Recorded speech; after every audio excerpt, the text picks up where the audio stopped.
Во Владикавказе сегодня чествовали социальных работников. Завтра они отметят свой профессиональный праздник. Торжественное мероприятие провели в Осетинском театре. Поздравить соцработников пришли представители правительства и парламента республики, министерств, общественных организаций и руководители благотворительных фондов. С приветственным словом к собравшимся обратилась зампред правительства Северной Осетии Ирина Азимова. Она зачитала поздравления от главы Северной Осетии Вячеслава Битарова, который сейчас находится на экономическом форуме в Санкт-Петербурге.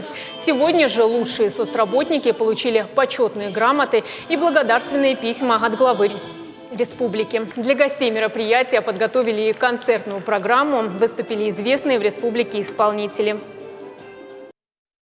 Социальные работники, просто так человек не пойдет.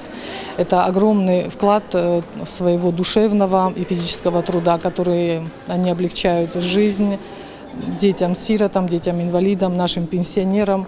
И благодаря их щепетильному и трудолюбивому отношению к своей профессии мы позволяем облегчить жизнь нашим гражданам.